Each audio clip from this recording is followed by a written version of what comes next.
Did Dr. Sean Kirkpatrick, the lovely Dr. Sean Kirkpatrick, just do the biggest about face in history and is now embracing UFO disclosure? Well, we've got that and a lot more to talk about today, so get in here. This is Jack with Cosmic Road. I talk about UFOs and the paranormal. Please hit like and subscribe and let me know what you think in the comments below.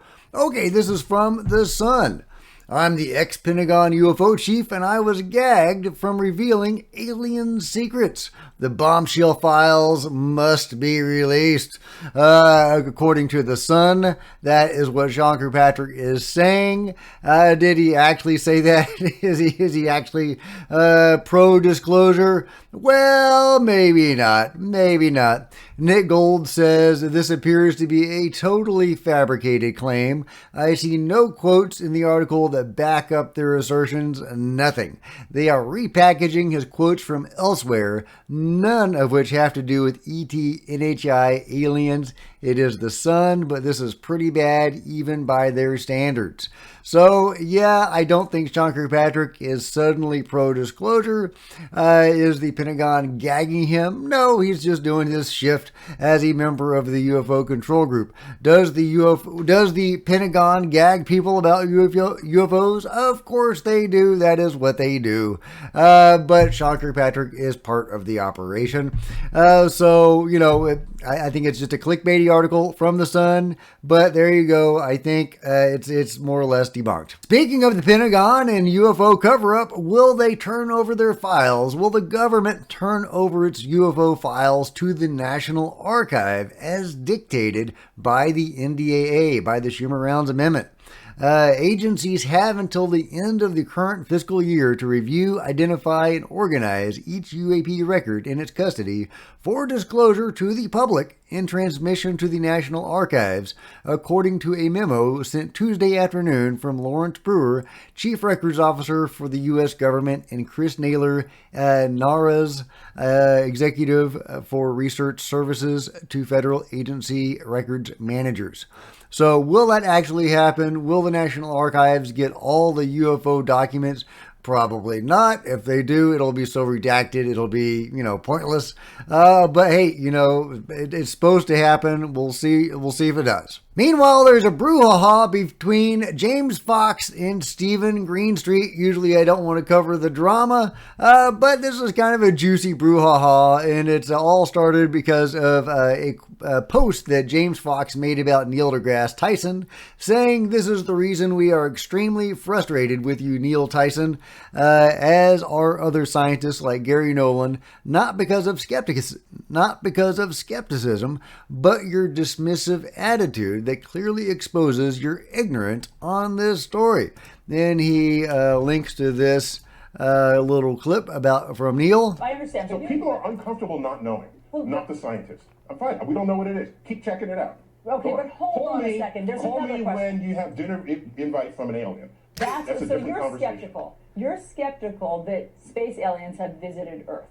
The evidence is so paltry for aliens to visit Earth. I have no further interest. Let other people who care go ahead. And then when you finally find some aliens, bring them into Times Square. No. I understand.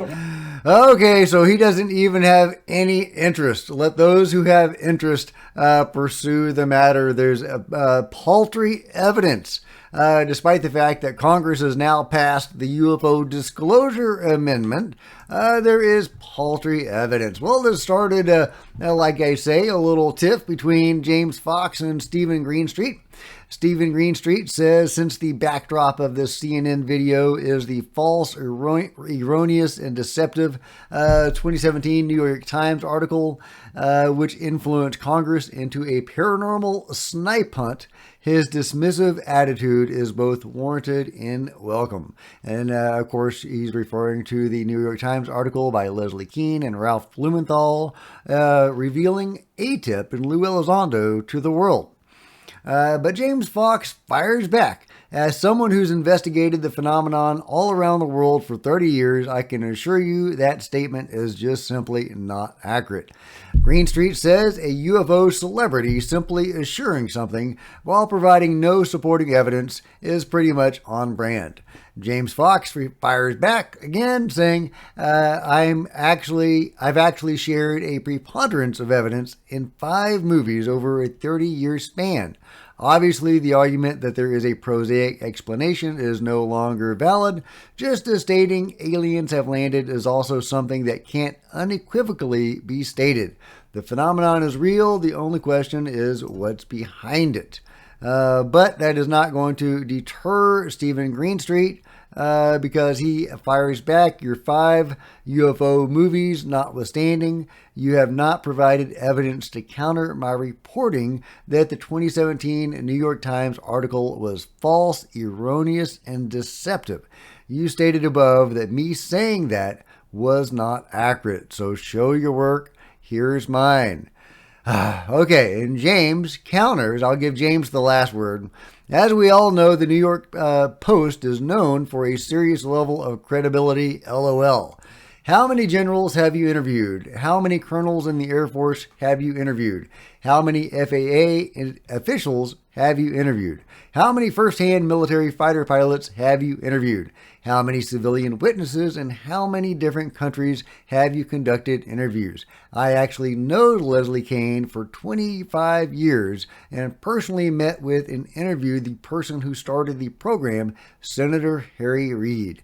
I can go on, but this is clearly a waste of time. You're going to believe the same thing on Wednesday that you did on Monday, no matter what happened on Tuesday, and sadly, that is probably the case. Meanwhile, check this out. One of the fastest gun draws in the world. Ladies and gentlemen, the fastest gun in the world right here. Wow.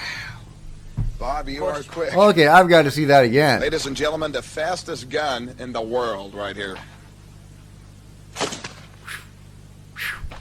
That's like, Bruce Lee level. Bruce Lee was so fast, he actually had to slow his movements down in the movies so that it could be visible on camera. It was so fast, it wasn't visible on camera. That's this guy. Ladies and gentlemen, the fastest gun in the world right here. Damn. That's impressive. Oh, and I keep on seeing this brought up about the pyramids and the speed of light. The speed of light, and that's the speed of light, are the exact coordinates for the pyramids of Giza. And you'll see that those are the exact coordinates. Very intriguing. Many people think this is a sign of alien involvement in the pyramids. I don't think the aliens or the beings use our coordinates, so I don't think this is proof of anything. But I absolutely believe that, the beings were probably behind the pyramids, are responsible for it in some way. But if you can convince me that the beings are using our coordinates, please chime in the comments below, because it is a startling coincidence. Meanwhile, bad news about the Nazca mummies. Unfortunately, for reasons of force majeure and new conditions that have arisen these days, we are postponing the announcement scheduled for Monday, February 12th for a few weeks. We can assure you that this is a unique and very favorable situation that will be well worth the wait. We will keep you informed. What does that mean? Are they going to be able to reveal even more bodies or more evidence, more analysis? Who knows, but I think we're going to have to wait until at least March. Oh, and here's Brian Forrester explaining the difference between the Paracas skulls that seem to be humans binding their skulls and those that seem to have been born with elongated skulls. On the left is a Paracas elongated skull, but it looks quite, or actually very similar to a normal human skull. There you see the sagittal suture on top of the skull heading backwards, like every normal human being has. And then when we have a profile shot here, you're going to see the flattening of the forehead and the flattening of the back of the skull. Okay, I'm not going to play the whole video. It's almost 5 minutes long, but he takes us over to the other one. that doesn't have a sagittal suture, and it clearly looks much different from the other one. Even from the front, it looks like it has a much bigger head, no sagittal suture. This is a being that doesn't seem to have been, its cranium deformed by skull binding. It was just naturally that way. Is this a hybrid of some sort? I think that's very likely. He also takes us to this other skull that still has hair on it and flesh on it. And weirdly, the hair is, that of a Caucasian, red or even blonde. Obviously not from that area. And I reported on DNA analysis done on another one of those skulls showing that half of the DNA comes from Scotland.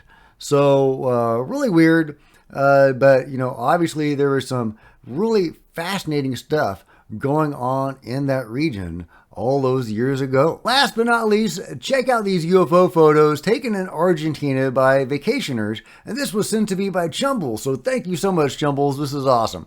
Couple snaps pics of flying saucer on road trip. You had to see it to believe it.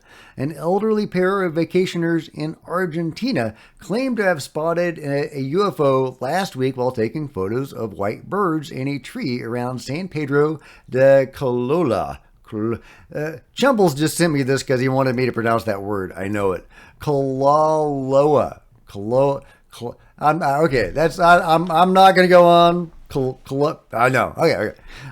On the nation's northern side, the location is an 8-hour drive from Capilla del Monte, which hosts an annual UFO festival to celebrate an eerie occurrence from nearly 40 years ago that left large burn marks on a hill's grass. Now, in the case of 76-year-old Rena Juarez, it was her husband Rene who first made out the aerial anomaly as they drove from their home in San Miguel for a resort stay. I told my husband, "Look, here comes a black bird." Then my husband says, "It's not a bird, it's a flying saucer. Check that out." That's what it looked like at first. Then you go to that. And then here's the zoom in. Look at that beautiful saucer. That is definitely not a black bird. I love it. That is a gorgeous flying saucer. And as Chumbles points out, it's kind of tilted, right? Which is what Bob Lazar said. As they travel, they're tilted, the propulsion systems. Bob Lazar actually talked about how there were the 3 nodes on the bottom that could, manipulate how the craft reacted to gravity or even manipulate gravity itself, and that they could use those for propulsion. And they had to turn it in a certain way to get that propulsion. And sure enough, that craft looks like it's, going sideways, doesn't it? Now, San Pedro de Callao.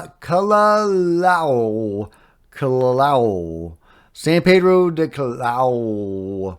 Okay, all right. So the article says it's close to Virginia, so I had to fact check the article. It's not close to Virginia at all, where James Fox made his documentary about the now famous case in Virginia. It's a 35-hour drive from one place to the other, but you will see that it's very much on a similar latitude. Is that significant? Who knows? There's so much activity in that part of the world. It's just crazy. And it's interesting because I talked about Argentina a few months ago. I did a live stream about it. There was a UFO attack on a munitions facility in Argentina, and the military responded shooting at them. And then there was a media blackout on it afterward. Really weird incident. Reminded me a lot of the Maje case that I reported on, where there was a UFO battle near I believe a munitions factory, and there was 1 human death and 2 UFOs shot down, and the beings executed and the survivors hunted through the jungle by super soldiers of the UFO control group. That is the story. There's numerous photos and videos of that encounter. So, a solid but weird and troubling case, as is so much in that part of the world. But let me know what you think in the comments below. And if you've enjoyed this video, please give me a big thumbs up. I sure would appreciate it. Smash the subscribe button and the bell to be notified of future videos. You don't want to miss a thing. Join me on social media, links below. Support the channel by buying some merch in the merch store below. Grab a Cosmic Road t-shirt or become a channel member. Channel members are rock stars and they often get to see videos hours ahead of everybody else. Meanwhile, there are plenty of other videos on the channel, and I'll see you guys next time. This is Jack with Cosmic Road, signing out.